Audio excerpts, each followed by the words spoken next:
Buenas noches, queridos hermanos, a todos, a los que están aquí, los que están quizás siguiendo la transmisión.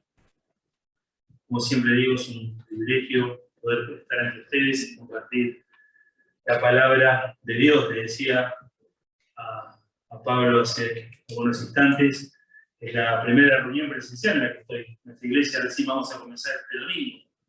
Así que, si bien hemos estado, como también decían, mucho tiempo a través de Zoom o de Skype nosotros, es algo muy distinto el poder compartir este tiempo juntos. Bien, hay algunos que no conozco.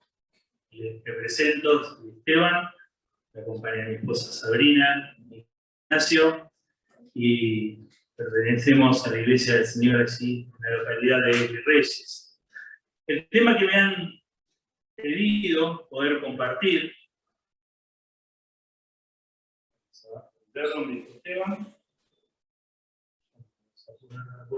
muy bien, es una introducción a las cartas del apóstol Pablo a los Corintios.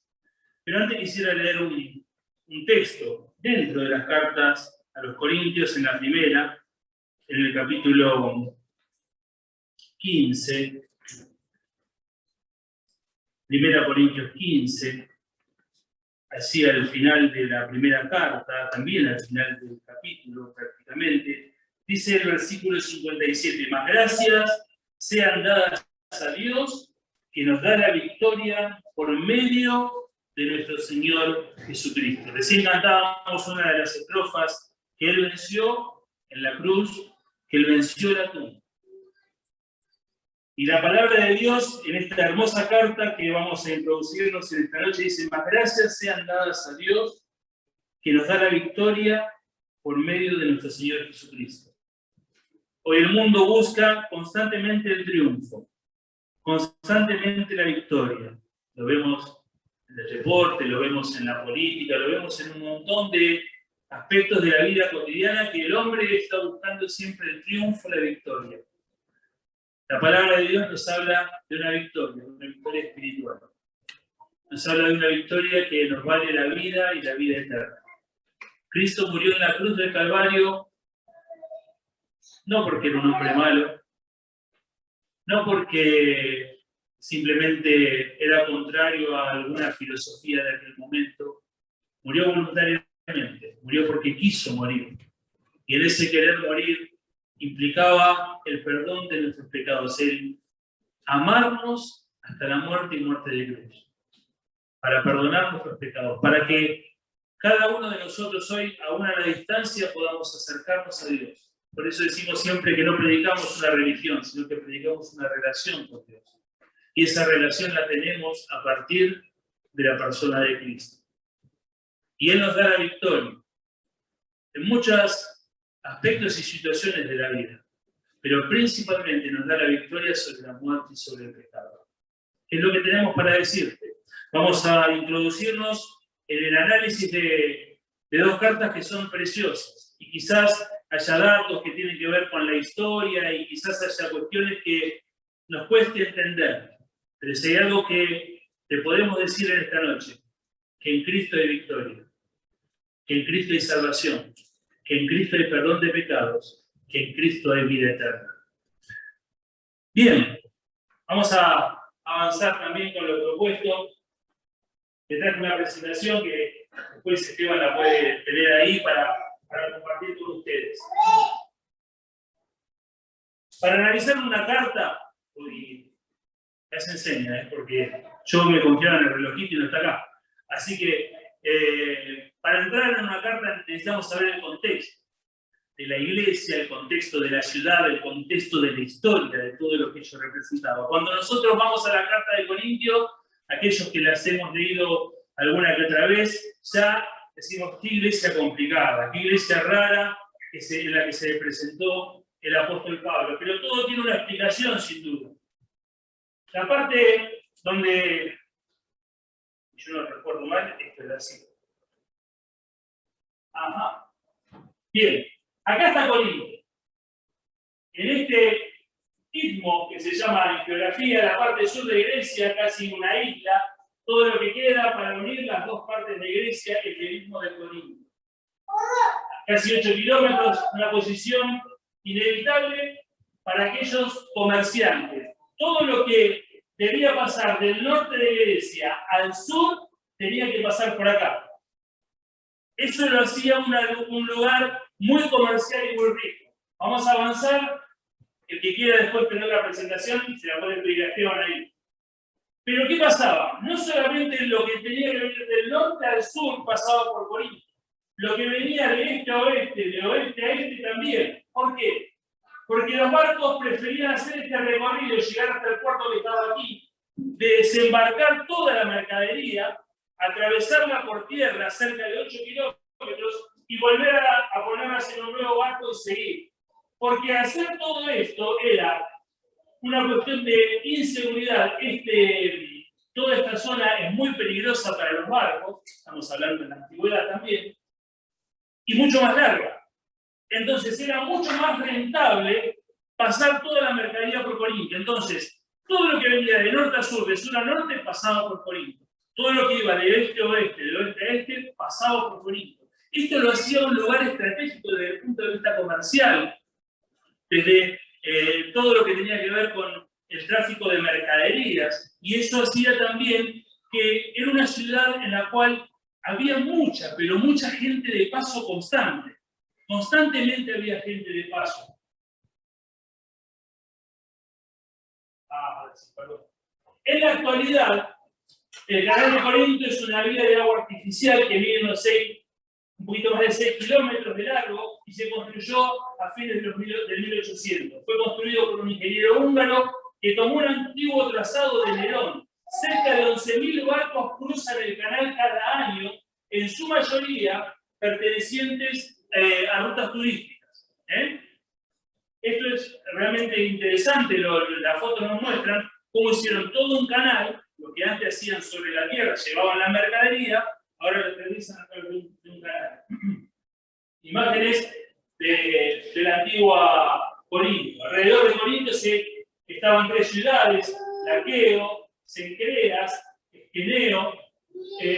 Los objetos de lujo llegaban fácilmente a los mercados que visitaban todas las naciones del mundo civilizado. Los bálsamos de Arabia, los dátiles de Fenicia, el marfil de Libia, las alfombras de Babilonia, los tejidos de pelo de cabra de Cilicia, la lana de Licaonia, los esclavos de Frigia. Corinto era una verdadera feria de vanidades. O sea, si querés comprar algo, anda a Lonce, anda a Flores, no, anda a Corinto. En Corinto había de todo. Había de todo, de todo. Y ahora vamos a seguir viendo. Una feria de vanidades, una ciudad rica, populosa y uno de los más importantes centros comerciales del mundo antiguo. Corinto tenía fama de prosperidad comercial, pero también era la guarida de todo lo malo. Se había acuñado un verbo, corintiarse. Corintiarse. Y era vivir de una manera desastrosa. Cuando se hablaba de algo de corintiar o corintiarse, era que era un desastre la persona, era un desastre cómo vivía. Bueno, ¿por qué? Porque los de Corintios vivían así. Porque los de Corintios vivían de esa manera. Quizás avanzaron en la lectura. Corinto era sinónimo de corrupción. En la colina de Acrópolis estaba el gran templo de Afrodita, la Venus griega, la diosa del amor. Había unas 1000 sacerdotisas que descendían todos los días del templo, entre comillas, como dice ahí, a ministrar. Era una prostitución abierta, con tanta gente de paso, imaginémoslo lo que era esa ciudad. También florecían otros muchos vicios que yo les voy a pedir ahí un vasito de agua. Florecían otros muchos vicios que llegaban con los viajeros y los marinos de tierras remotas. Corinto se conocía no solo por su riqueza y lujo, sino también por las borracheras del libertinaje y la degradación. La historia de Corinto se divide en dos. Fue destruida en el 146 cuando los romanos, con el afán de conquistar Grecia, destruyeron y convirtieron a Corintios en un montón de ruinas, pero unos 100 años después los mismos romanos se dieron cuenta que eso no podía estar así. ¿Por qué? Porque era tan estratégico el lugar donde estaba plantada Corinto que la volvieron a reedificar y volvieron a hacer de Corinto una gran ciudad comercial. De hecho, la constituyeron capital de la provincia romana de Acaya, que incluía casi todo Grecia. La destruyeron, 100 años después los romanos la volvieron a reedificar porque era estratégico el lugar. En el tiempo de Pablo, tenía una población muy mezclada. Un historiador la definió como una población mestiza de aventureros griegos, de burgueses romanos, con algunas muestras de fenicios, una masa de judíos, soldados jubilados, filósofos. Era realmente un conjunto de personas que no tenían una identidad. Cuando Pablo escribe las cartas, la ciudad no tenía menos de 100 años de haber sido reedificada. Con tanta gente de paso, con tanta gente que no era del lugar, realmente era una mezcla toda la gente que allí vivía. También se dice de Corinto una colonia sin aristocracia, sin tradiciones y sin ciudadanos bien establecidos. Eran como si fuesen todos de paso. Esa era la ciudad de Corinto. Cuando nosotros miramos en las Escrituras, al pensar en el trasfondo socioeconómico y cultural de Corinto, toma mayor sentido lo que leemos en la primera carta, en el capítulo 6, en los versos 9 y 10. ¿No sabéis que los injustos no heredarán el reino de Dios? No erréis, ni los fornicarios, ni los idólatras, ni los adúlteros, ni los afeminados, ni los que se echan con varones, ni los ladrones, ni los avaros, ni los borrachos, ni los maledicientes, ni los estafadores heredarán el reino de Dios. Y estos erais algunos de vosotros. O sea, Pablo le está diciendo, venimos de una situación muy delicada. En el capítulo 1 dice, de lo pobre, de lo vil, de lo menospreciado escogió Dios. Cada uno de ustedes, dice Pablo, la gran mayoría viene de este trasfondo, porque la ciudad era así. La ciudad tenía ese trasfondo naturalmente. Ya habéis sido justificados en el nombre del Señor Jesús y por el Espíritu de nuestro Dios. Gracias. Pablo se quedó en Corinto 18 meses, y esto es algo muy importante. Fue en una de las ciudades en la que más tiempo se quedó. Comúnmente la ciudad de Pablo duraba un mes. Iba a la sinagoga el primer sábado, iba a la sinagoga el segundo sábado, lo echaban, encontraba un lugar público donde le hablaban a los gentiles, y ahí también lo echaban y se iba a la ciudad. En Corinto se quedó un año y medio.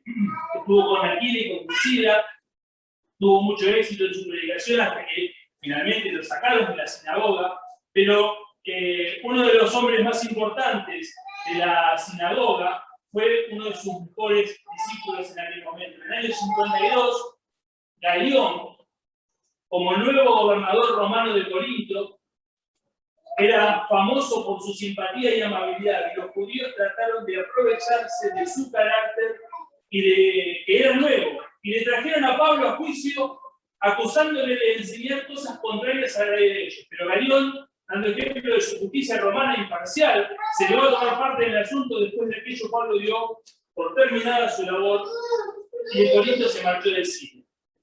Importante, aquí quiere leer Hechos capítulo 18, del 12 al 16. Hechos 18, del 12 al 16, ahí que lo pueda leer.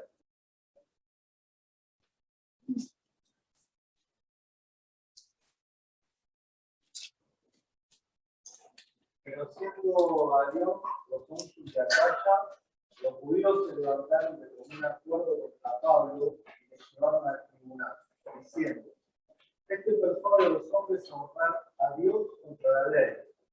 Y al comenzar Pablo a hablar, Galión dijo a los judíos: si fuera algún agravio o algún crimen enorme o judíos conforme a derecho, yo toleraría. Pero si son cuestiones de palabras y de nombres y de vuestra ley, vedlo vosotros, porque yo no quiero hacer todas estas cosas. Y los echó del tribunal. Entonces los griegos, apoderándose de Sóstenes, principal de la sinagoga, le golpeaban delante del tribunal, pero a Galión nada se le daba de él. Mas Pablo, Habiéndose detenido aún muchos días allí, después se despidió de los hermanos y navegó a Siria, y con él Priscila y Aquila, habiéndose bajado la cabeza en Cencrea, porque tenían hecho voto. 7. Bien. Dios se valió de la mala interpretación de Galión, del procónsul, de la situación general en Corinto, para que el evangelio pudiese seguir siendo anunciado con libertad. ¿Por qué? Porque Galión, ¿qué dice? Los escucha, a los judíos, lo escucha Pablo y les dice, no, esto tiene que ver con una cuestión interna de ustedes. No, no, no. De haber interpretado bien, dice, no, esto no es una cuestión interna. Este hombre está predicando algo nuevo y no se podían aceptar esas cosas en el imperio. Sí se podía mantener lo que ya estaba. Pero nadie podía, vamos a decir, ni inventar un credo, una religión, ni seguir a alguien. De hecho, eso es una de las cuestiones legales por las que Jesús termina muriendo en la cruz. No se podía hacer eso. Pero él dice, esto es una cuestión interna de ustedes. Ahora, si él hubiese interpretado lo que realmente era, que era el nacimiento del cristianismo, seguramente hubiese puesto trabas. Pero Dios estaba detrás. Y esa mala interpretación, rápida interpretación de Galión, de lo que le estaban planteando, sirvió para que el evangelio pudiese seguir corriendo y anunciado con libertad. Antes de estudiar las cartas en detalles, pongamos la correspondencia de Pablo hacia los corintios en una forma ordenada. A aquellos que hace tiempo quizás podemos leer las escrituras, sabemos que los versículos fueron colocados mucho tiempo después, los capítulos mucho tiempo después, y los distintos historiadores fueron investigando acerca de todo lo que está relacionado con los libros, tanto del Antiguo como del Nuevo Testamento. Y cuando nosotros vemos las cartas minuciosamente, nos damos cuenta que hay más cartas escritas por Pablo a los Corintios, y si nos ponemos a estudiar minuciosamente, nos damos cuenta que en la compaginación de las cartas, seguramente también hay partes de las cartas que no nos figuran como tales.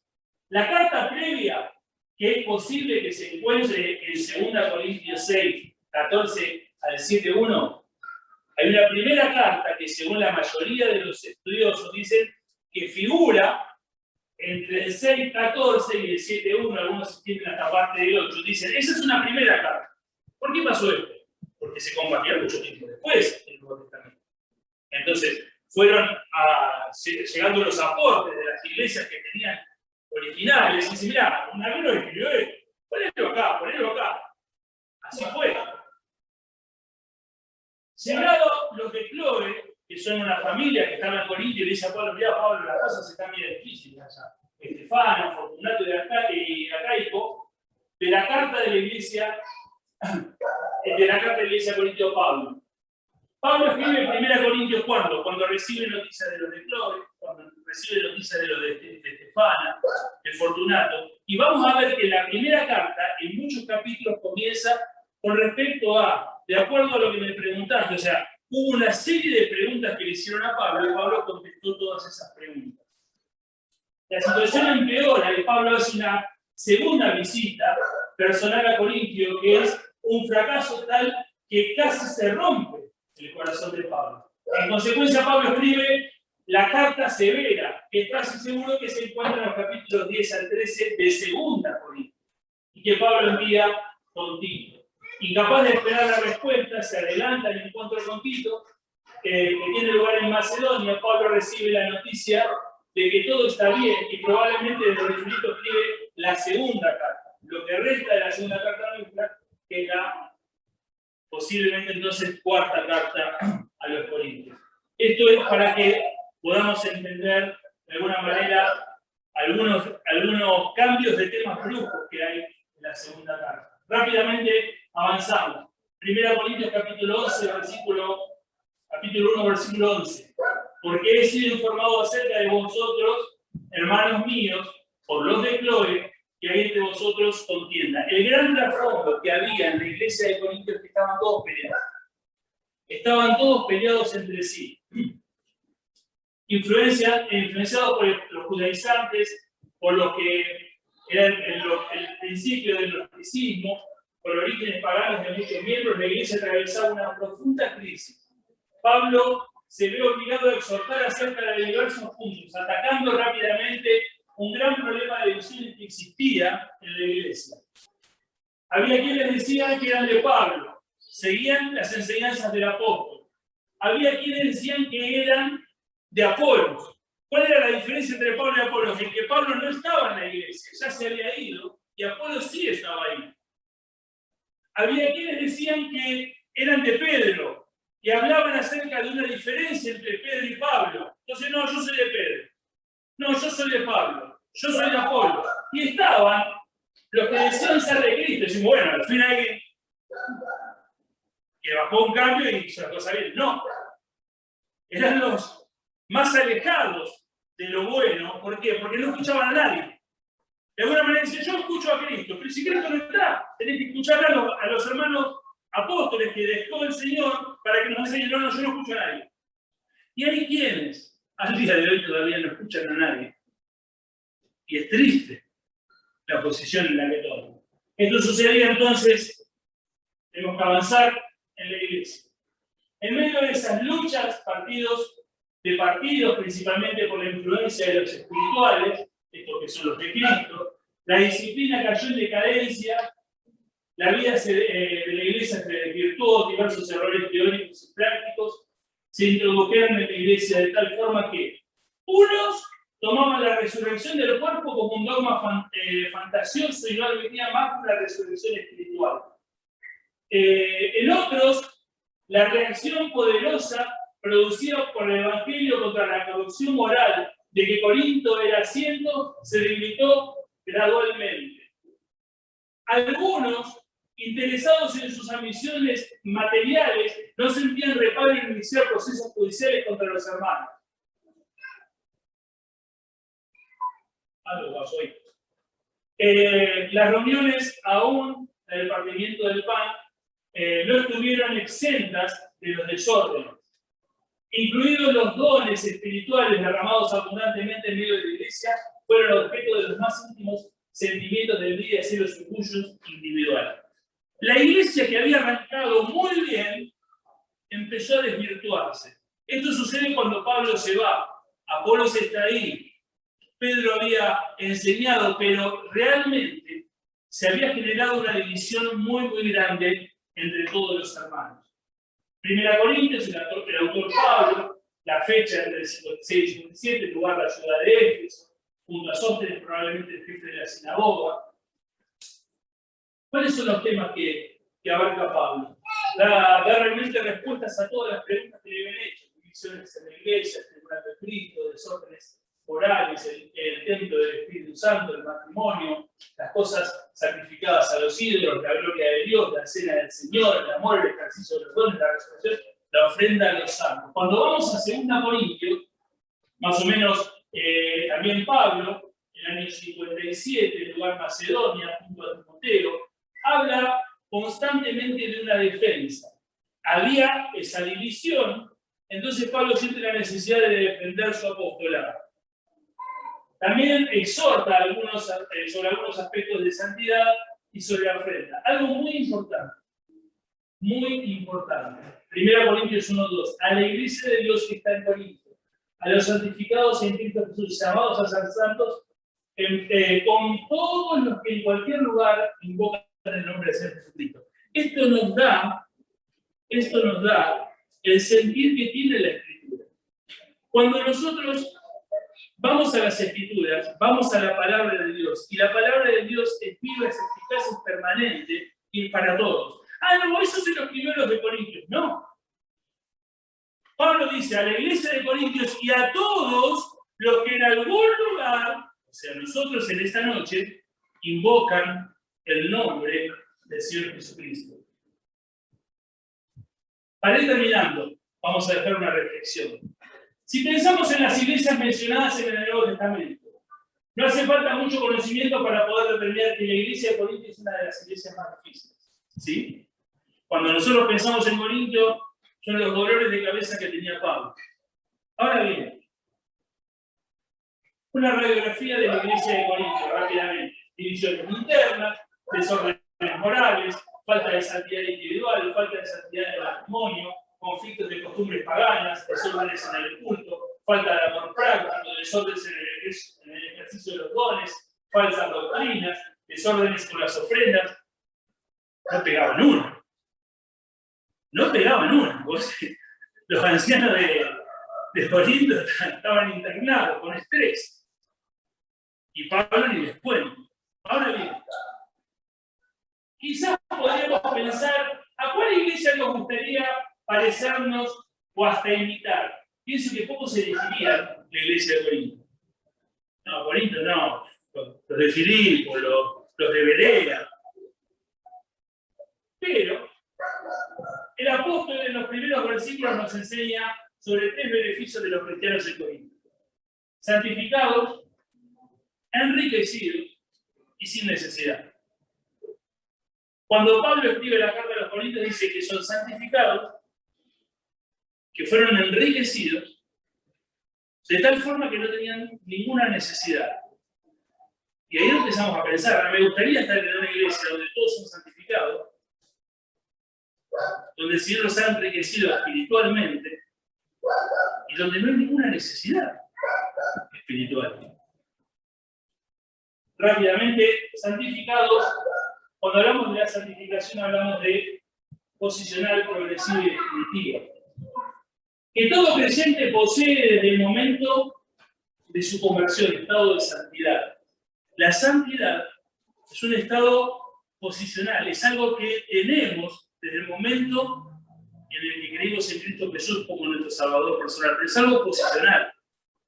O sea, somos santos, ¿por qué? Porque somos hijos de Dios. Dios es santo, somos santos. Pero hay una cuestión progresiva también.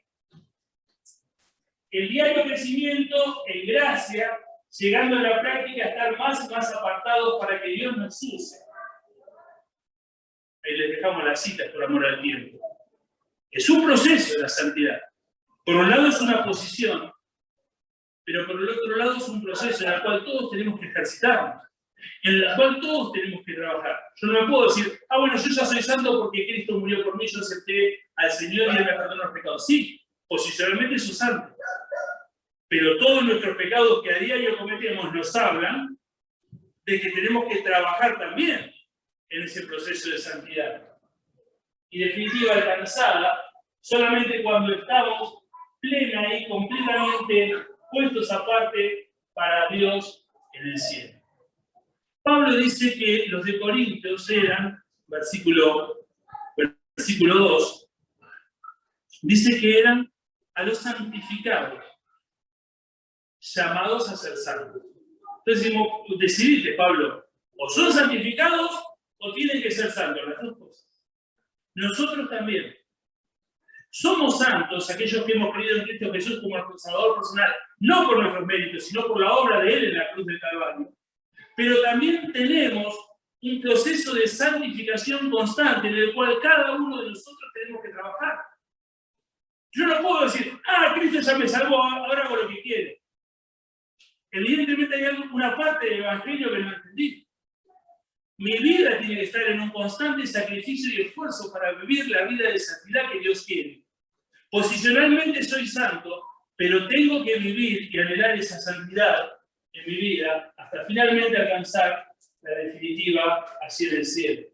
Dice que eran enriquecidos en palabra y en ciencia. Recibían a través de los siervos de Dios que les enseñaron la sana doctrina. Ellos se dividían. Ellos se peleaban entre sí y armaban bandos sin entender la profunda bendición que habían ellos tenido de tener a Pablo, de tener a Pedro, de tener a Apolos, de que Pablo estuviese 18 meses allí, enseñándoles. Y no es que Pablo iba al principio a la sinagoga y después ahí en la casa que tenían al lado de la sinagoga, donde constantemente los hermanos podían ir a visitarle. Hubo iglesias que solamente Pablo estuvo 3 semanas. Y en 3 semanas predicó el Evangelio, bautizó y levantó ancianos.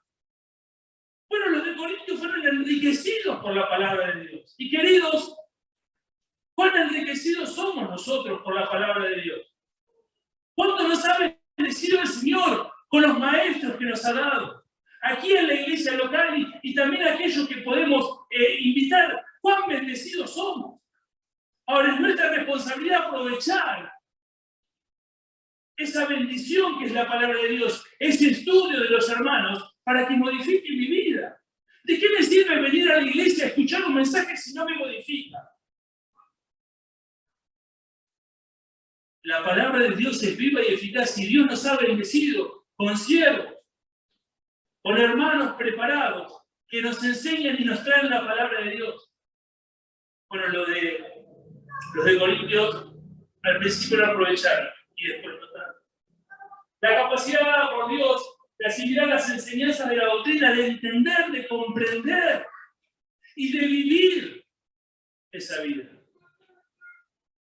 Eran santificados, habían sido enriquecidos y finalmente habla de sin necesidad de ningún don.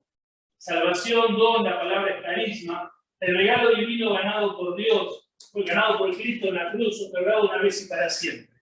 Dice que no tenían necesidad de ningún don. Y la expresión puede ser la salvación.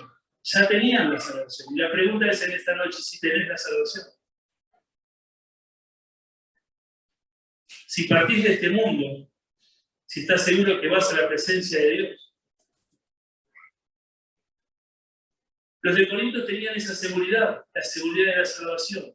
Y también un regalo divino, es la expresión entregado por el Espíritu Santo para la edificación de la iglesia, dice que no tenían necesidad de ningún don. Capítulo 11, la lista más extensa de los dones espirituales se le da a la iglesia de Corinto. Ahora Pablo legisla en el capítulo 12 y capítulo 14 del desastre que hacían con el servicio del Señor. Entonces, ¿para qué nos sirve aquello que Dios nos dio en su pura gracia a través del Espíritu si nosotros no somos capaces de ejercitar los dones para bendición de la iglesia?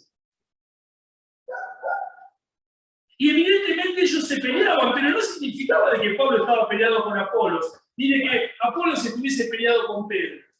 Significaba de que ellos eran carnales. Significaba de que ellos no habían crecido. Significaba de que ellos no habían madurado. Tenían todos los dones. No tenían necesidad de nada.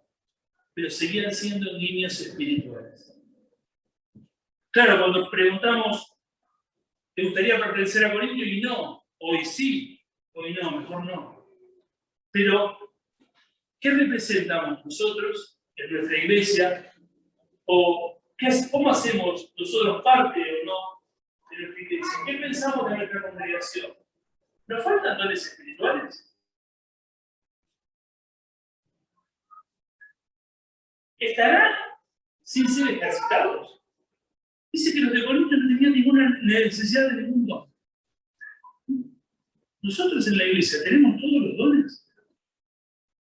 En la abundancia, de acuerdo a la gente que Dios nos da para administrar.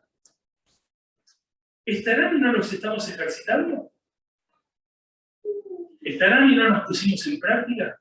¿Estarán y no se los reconoce? Las cartas a los Corintios hablan mucho de eso. ¿Estoy sirviendo al Señor con mis dones? ¿Para qué el Señor, después de que nos salvó, nos dejó en la tierra? Para servirle. Para servirle.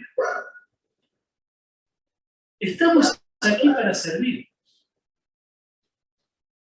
Para enseñar, para predicar, para administrar, para hacer misericordia, para conducir.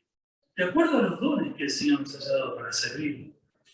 De acuerdo a los dones que el Señor nos haya dado. Si no estoy sirviendo al Señor,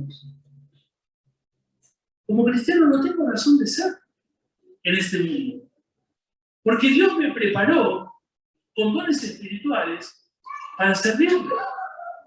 ¿Estoy sirviendo al Señor a través de los dones espirituales? ¿Cuál es mi expectativa de servicio para este año? Un gran dilema que sucedió en la mayoría de las iglesias es que el servicio se acotó a los muy pocos. Había que saber algo de tecnología, había que saber algo de redes, de informática. Los que hablaban, los que cantaban, grababan. Pero la iglesia sigue de pie.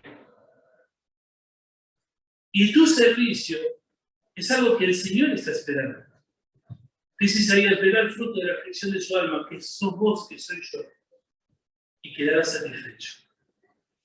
¿Se satisface el Señor de mi vida? ¿Se satisface el Señor de tu vida? Dice, padecí en la cruz, pero estoy satisfecho por la vida de Él, de eso. Dios nos bendiga. Siempre las introducciones son tediosas, siempre son cargadas de muchos datos. Pero hay algo que no quiero que perdamos de vista. El primer versículo. Más gracias sean dadas a Dios que nos da la victoria por medio de nuestro Señor Jesucristo. Si todavía no tenés a Cristo en tu corazón, si todavía no tenés a Cristo en tu corazón, estás condenado al fracaso espiritual. Pero Dios te quiere dar la victoria a través de la obra de Jesús en la cruz de Calvario. Y segundo, para la iglesia, se van a introducir en unas cartas extraordinarias, llenas de mucha enseñanza. Pero no olvidemos que tenemos que mirar a los Corintios, con la mirada que también Dios los miraba. Santificados en procesos de santificación. Cuando nosotros miramos a los hermanos y los juzgamos, y cuando miramos a los hermanos y decimos, otra vez este hermano, cuando miramos a los hermanos y nos quejamos, no nos olvidemos que en la experiencia en este mundo, nuestra santificación sigue siendo un proceso. Y seguimos siendo cada uno de nosotros el fruto de la aflicción del alma del Señor. Que el Señor nos bendiga.